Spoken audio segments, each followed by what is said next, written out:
বলছেন আমি নামাজি, আপনি বলছেন আমি মুসলমান, আপনি বলছেন আমি দিনদার।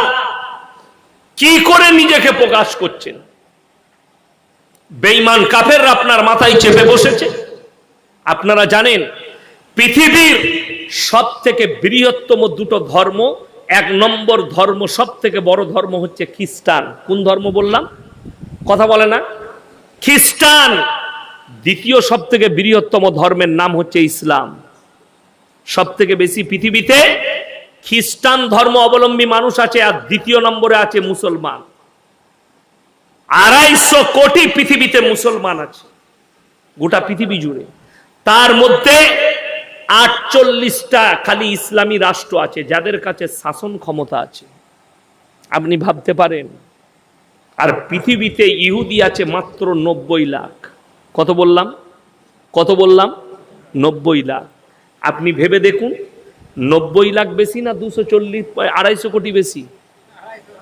250 কোটিটা বেশি হবে হিসেবে, খাতা কলমে। একটা মূর্খ লোকও বলবে 250 টাকাটা বেশি। 250 কোটি মুসলমান আর 90 লাখ ইহুদি। তারপরও গাজা ফিলিস্তিনের নিরীহ মানুষ মারা যাচ্ছে, নির্মল ভাবে হত্যা করে যাচ্ছে। আজকে পৃথিবীর মিডিয়ার অবস্থা, গাজায় বিল্ডিং ধ্বংস হয়ে সব মারা গেছে। একটা 10 বছরের মেয়ে, তার অর্ধেকটা ঢুকে আছে স্তূপের মধ্যে, মারা যাচ্ছে, তার অর্ধেকটা বেরিয়ে আছে, তখনও সে মারা যায়নি। ক্যামেরাম্যান এসে তার ফটো তুলতে যাচ্ছে, সে অনুরোধ করে বলছে, ভাই আমার ফটো তুলো না, এই মৃত্যুর সময় আমার মাথায় হিজাবটা নাই। জোরে বলুন সুবহানাল্লাহ। আমার মাথায় হিজাব নেই, ফটোটা তুলো না। আর একজন বাচ্চা ছেলে বলছে, বাচ্চা মেয়ে, যে দুনিয়াতে তো আমরা খাবার পাচ্ছি না, আল্লাহ তুমি মৃত্যু দিয়ে দাও, জান্নাতে গিয়ে রুটি খাবো। চোখের পানি পড়া দরকার বিশ্বের মুসলিমের। আরব কান্ট্রি, যেখানে নবীজি শুয়ে আছেন, মক্কা মদিনায় 70 থেকে 74টা খালি ভিডিও হল চালু করেছে। হলিউড বলিউডের সব ফিল্ম দেখানো হবে সেখানে। কিয়ামতের আলামত। হিটলারের বক্তব্য ভাইরাল করা হয়েছে। সে বেঁচে থাকার সময় বক্তব্য দিয়েছিল যে কিছু ইহুদিকে রেখে গেলাম, আমি ইহুদি জাতিকে কেন হত্যা করেছি এটা পৃথিবীর মানুষকে বুঝাবার জন্য। পৃথিবীতে যারাই ইহুদিদের হেল্প করেছে, ইহুদিরা তাদের সঙ্গে বিশ্বাসঘাতকতা করেছে। সুযোগ পেলে তাকে মারার জন্য 1 মিনিট সময় নেবে না। ইসরায়েল কোনো দেশ নয়, ইসরায়েল একটা বস্তি, উঠে এসে বসেছে। ফিলিস্তিন তাদেরকে জায়গা দিয়েছে। আজকে ওই মুসলিম সাম্রাজ্যগুলো, পৃথিবীর যে মুসলিম রাষ্ট্রগুলো ওদিকে বসিয়েছিল হিটলারের হাত থেকে বাঁচিয়ে, হিটলার বলেছিল এমন একটা দিন আসবে আমার মতো আর একজন আসবে ইহুদিদিকে শেষ করার জন্য। তো আজকের জলসায় আমি দোয়া দিয়ে যাব, আল্লাহ ওই হিটলারের মতোই একজন ভালো নেক বান্দাকে পাঠাও, যারা যেন ইহুদিদিকে ধূলিসাৎ করে দেয়। বলুন আমিন। আজকে বড় কষ্ট, অনেক মুসলমান মনে করে আপনারা হিন্দুস্তানে বাস করছেন, আল আকসা নিয়ে আপনাদের কেন মাথা ব্যথা? তোমার জানা আছে মুসলমানদের প্রথম কাবার নাম হচ্ছে আল আকসা মসজিদ।